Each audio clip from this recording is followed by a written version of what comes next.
So, the election will be coming up next year, and every time the mainstream media always want to get the temperature of black people. Have you noticed the pattern? They always want to cover black people, cover what we think, what's the temperature with us. And then when they get us to vote for them, then they prioritize everybody else. As you've seen with the Biden administration, look right now. Illegal immigrants is getting everything. They're getting free phones. They're getting free places to stay. They're getting free clothes, shoes, while homeless black Americans get nothing. Schools that they have closed, buildings they have closed, all of a sudden can open these buildings up to the illegal immigrants that they're bringing in here by design. All this that you're seeing that's happening, even putting them in black neighborhoods, is being done by design. It's not by happenstance. On Thursday, Title 42 is ending, which Title 42 allowed the government to not allow asylum seekers to come into the country due to the pandemic that we was dealing with at that time period. Now, I have people that I know who work on the border, and they told me to my face that when Trump was in office, it was more control. They didn't have the influx. The moment Trump got out of office and Biden got into office, the floodgates opened immediately. So all this was done by design. And even talking about the design of that is a whole nother podcast in itself. So the New York Times put out an article where they talked to several black people. Now, they didn't talk to LGBT. They didn't talk to Asians. They didn't talk to Hispanics. They didn't talk to white women. They made sure to talk to black people. We only get focused where we can be used, and we are used to vote, because those other groups they're bringing in here, they don't vote or they can't vote. The ones who can vote, they don't take advantage of that at all. All they want to do is just be the labor class. Now, they said in that article, black voters' biggest policy priorities, it says stronger federal protections against restrictive voting laws, student loan debt relief, and criminal justice and police accountability measures. They say have failed or stalled, some because of Republican opposition and some because Democrats have declined to bypass the Senate filibuster rules. Those disappointments highlighted in interviews to more than 36 black voters, organizers, and elected officials in recent weeks, leave open the question of just how enthusiastic Democrats' most important group of voters will be in 2024. Now, the New York Times has saying that black people is the most important voters, but look at how they have treated us. How are we the most important voters for the Democrat Party, but the moment they get in office, they say, F y'all. Matter of fact, F y'all, I'm going to do for everybody else in front of you. I'm going to make sure to let you see me giving tangibles to all these other groups. Biden them get in. Who the first people that got something? The Asian community. Talking about the anti-Asian hate crime bill. Black folks lead the nation as victims of hate crimes. This is proven by FBI statistics that's put out every single year. Not Asians, blacks. And they talk about this filibuster crap, which is a Senate rule. It's not a law. It's not nothing in the Constitution.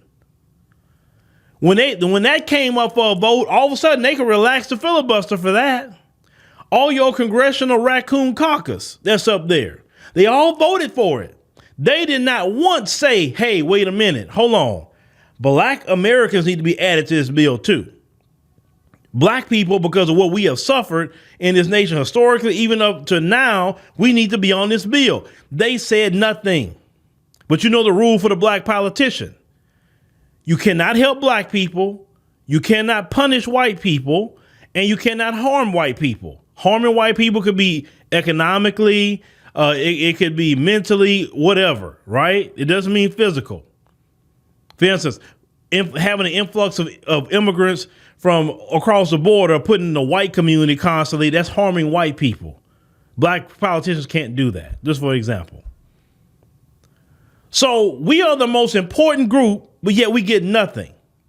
Yet the people that don't vote for you get everything.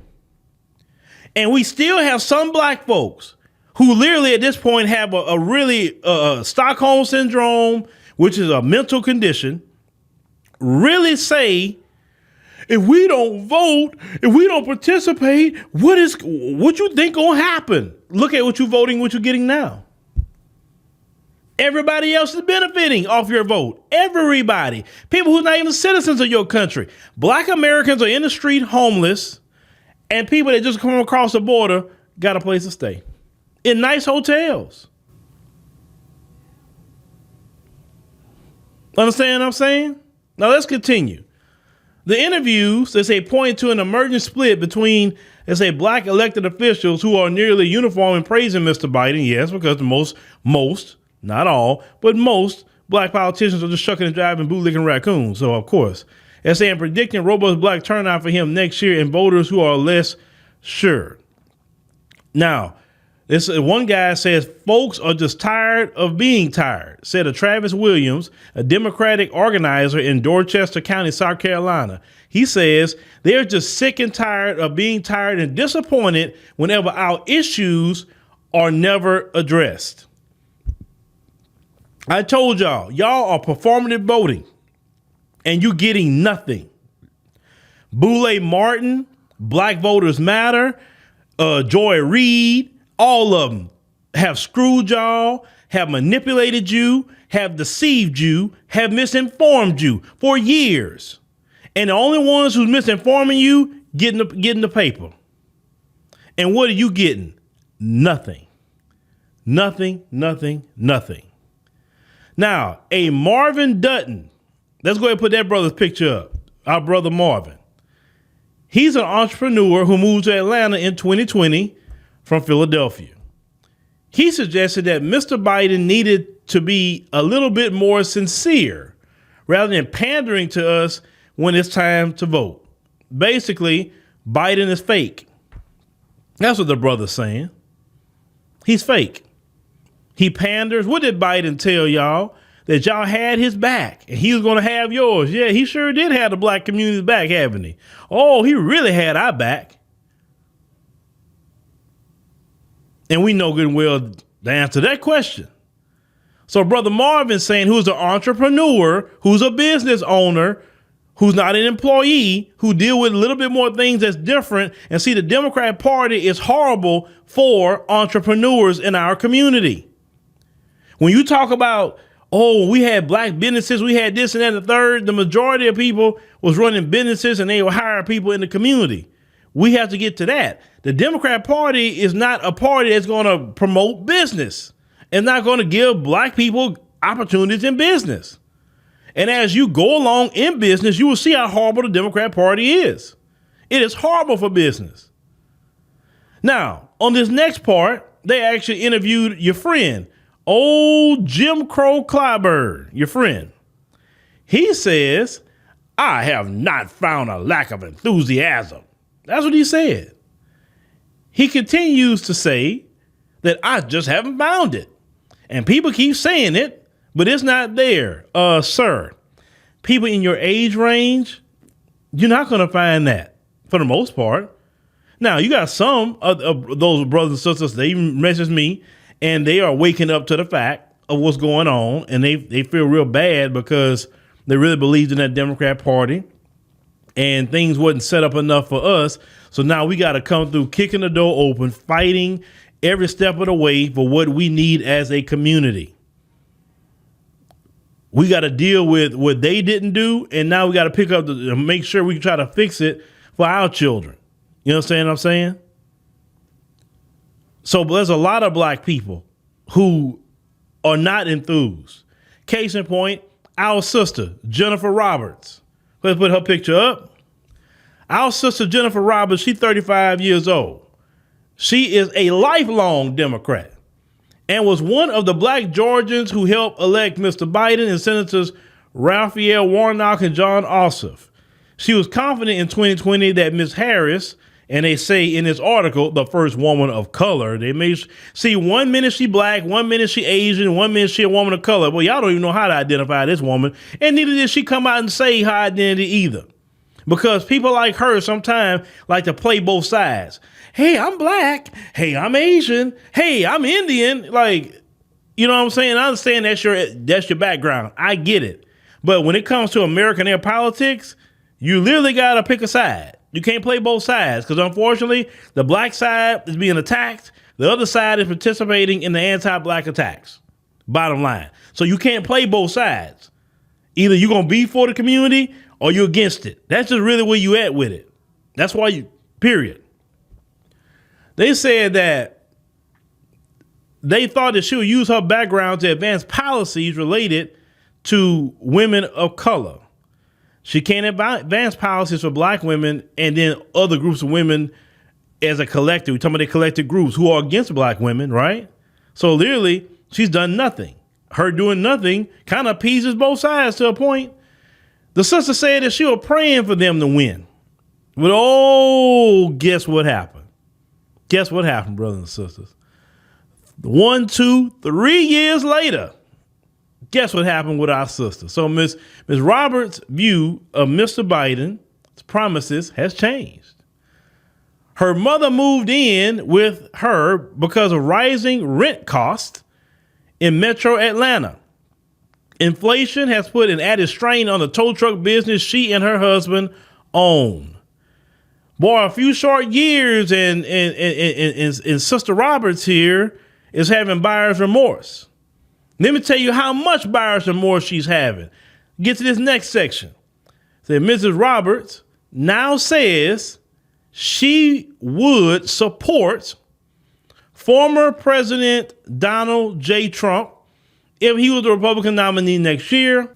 What she wants and has not yet received is tangible help. And in the article, they put tangible help in quotation marks like this. They're basically saying tangible help. See, black folks have been saying we need tangible things for our community. In New York Times, you can put tangible help all you want in there. But that sister, who has been a lifelong Democrat, and say, if Donald Trump is the nominee, I'm voting for Trump. And I'm going to tell you why she wants to vote for Trump.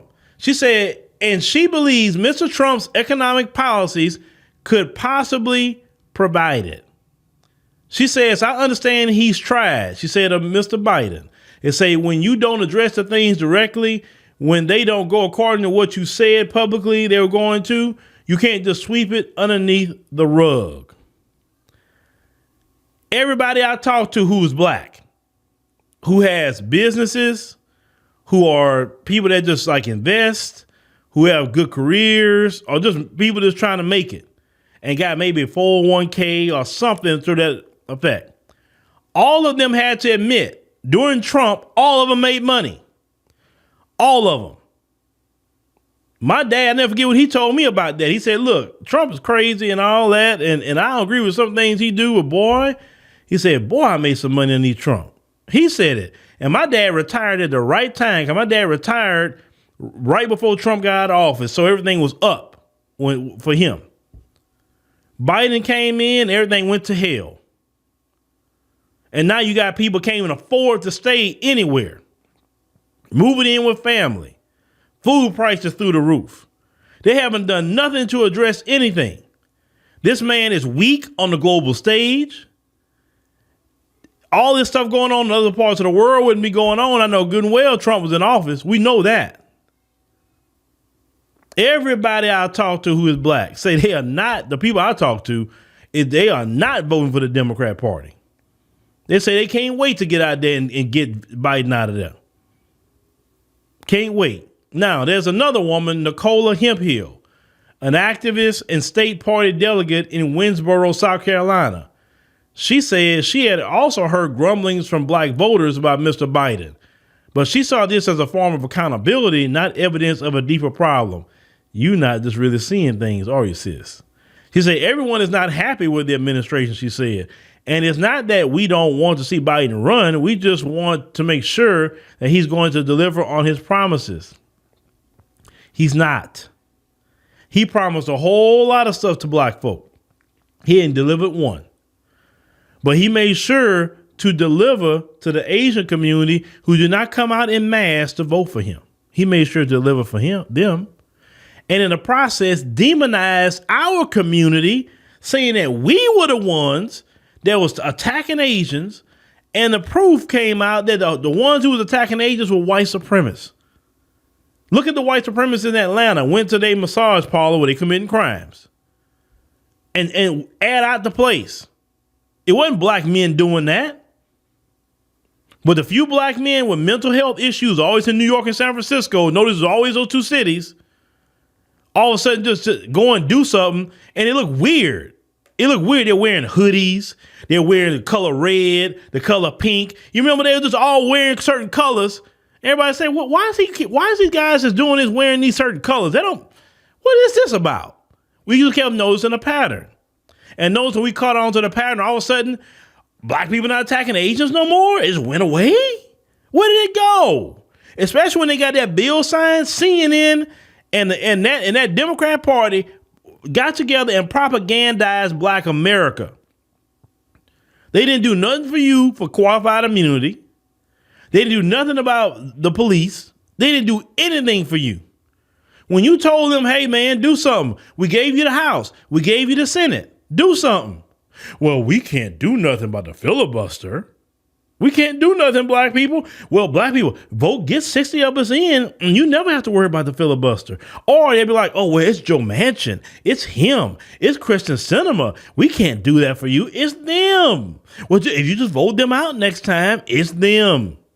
They played game on the black community the whole time.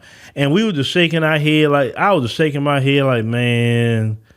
I said, boy, these people. I said, when black America gonna learn? When they gonna learn? And hopefully you learn, but unfortunately, I already know how it's going to go. Some of you is still going to run your behind out there and vote for them. You are. I don't need your explanations. I don't want to hear it. I personally don't want to hear it at this point because, you get what you deserve from those people. I'm not participating in voting for the Democrat Party. Sorry.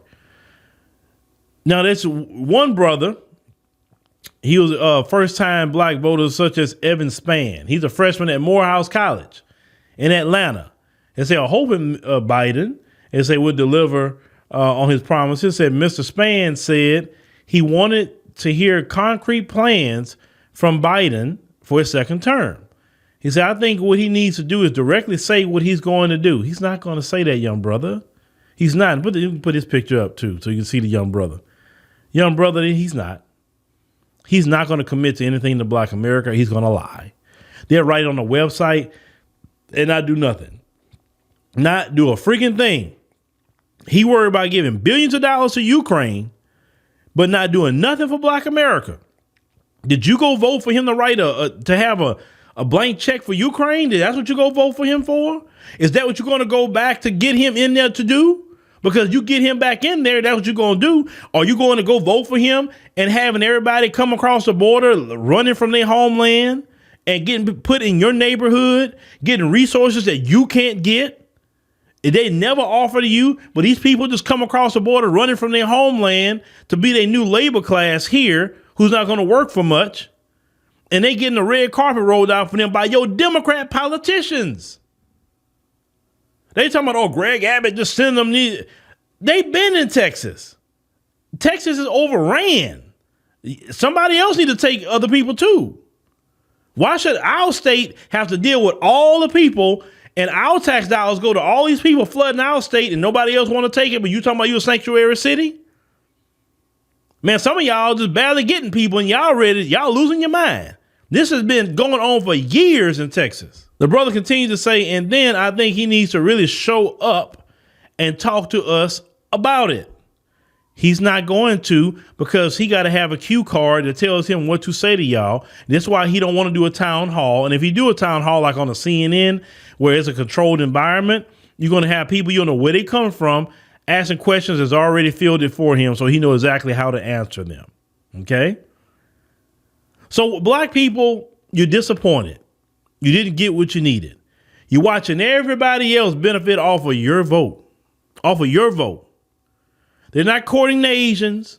You're not courting the Hispanics, Arabs. You're not courting anybody else. Just you.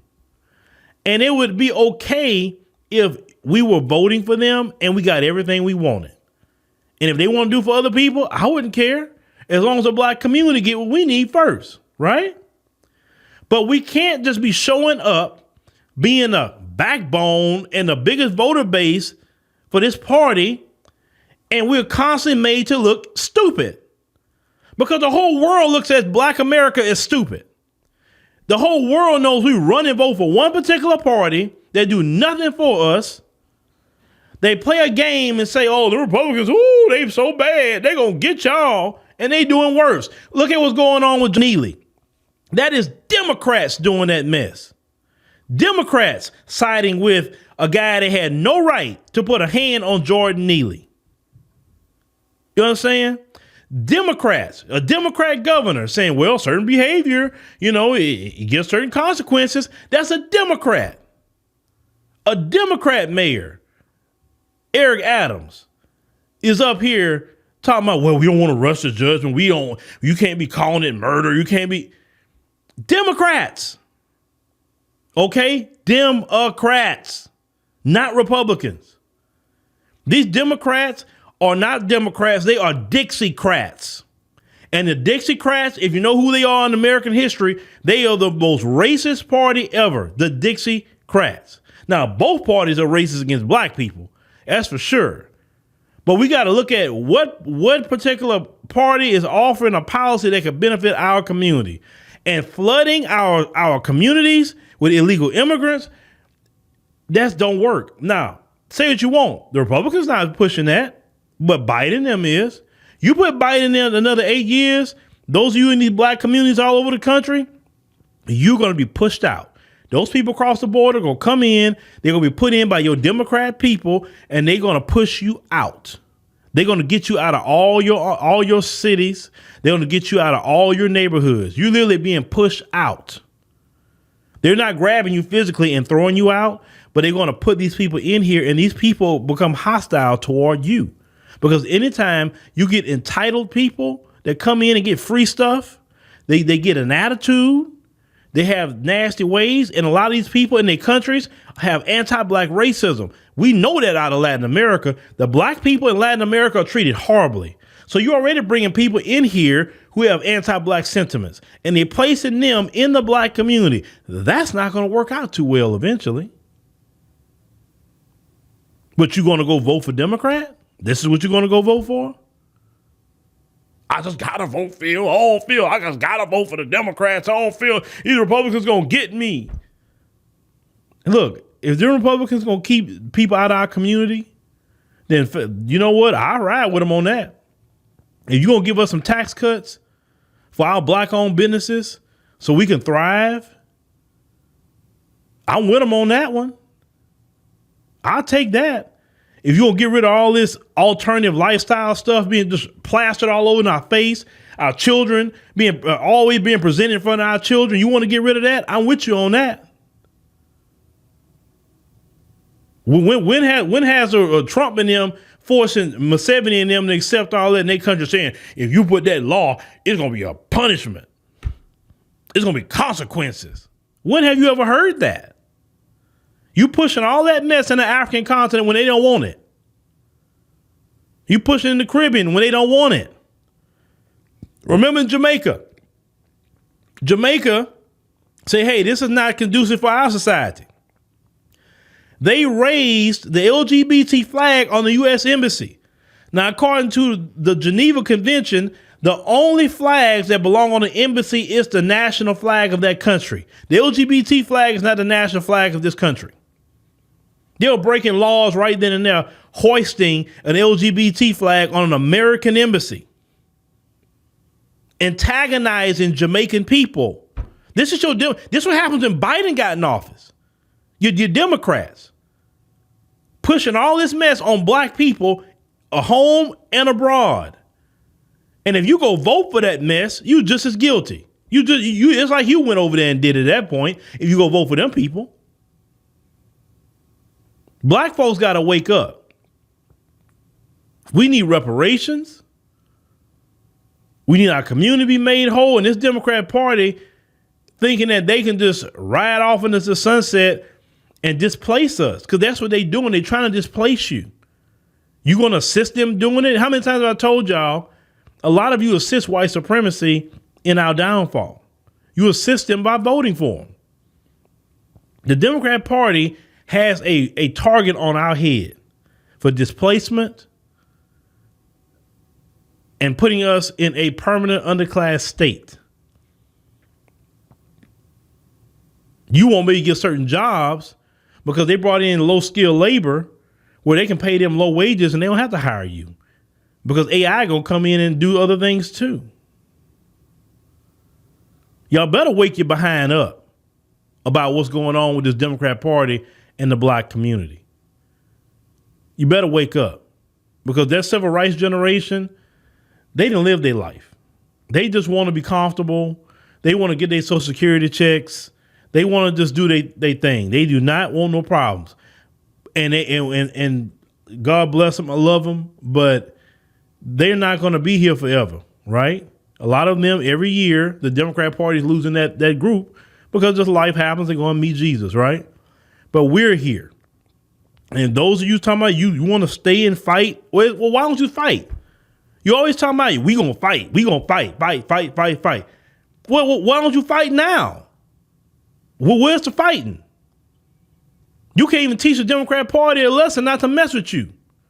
Because it seems like to me, in 1 minute you say you want to fight, but in another minute you just want to go with the status quo of black people being at the bottom and assisting white supremacy and keeping us at the bottom. So what a fighting at? Show me what a fighting at, because I don't see it. You're just a slave to the Democrat Party. You better focus on policy, not a party. Now, I'm sorry, I just can't vote for a Democrat because it's just the filth they put out there. I can't do it. And on top of trying to literally displace my people. Now, if I was a selfish guy, I'd be like, hey, it ain't my problem. It's whatever. I'm going to just do me and I'm going to get out the way, right? But I don't think that way because I care what happens to a lot of you in the community. Everybody can't move like I move. So I want you to be good, right? So you have to fight to be good.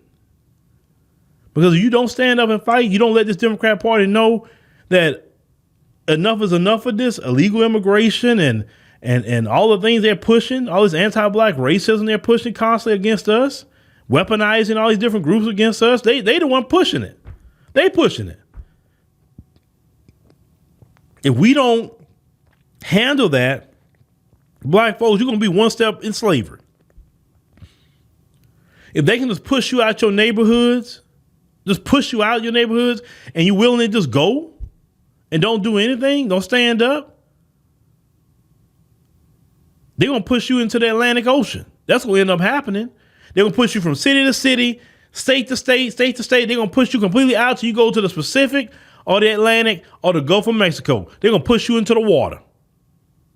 That's exactly what's going to happen to you if you don't take a stand and say, no, this is not about to happen. Well, in our community, we will take a stand and we will fight. We will fight on top of fighting before you sit here and flood our communities. It's not going to happen. Because if you do it and we leave, then you're going to end up pushing us to the sea. No different than the children of Israel was trying to go at the point they're in the sea. And he needed God to split the water. Think about it, black people. We playing the same game over and over and over and over and over. And the good thing about me is that I covered it all. So I have a great history of what y'all done and what the Democrats have done to us. It's time for y'all to talk about, if you're going to talk about you're fighting, well, let me know how you're going to fight. Let me see the fight. Because if you're not going to fight, just let me know that too. Because this stuff is getting ridiculous. Y'all let me know what y'all think about this situation with our people, and definitely make sure you subscribe to the channel. I appreciate those last night that answered the call for definitely donating super chats and super thanks. I appreciate that. It definitely helps us to keep going, and we definitely see you on the next podcast.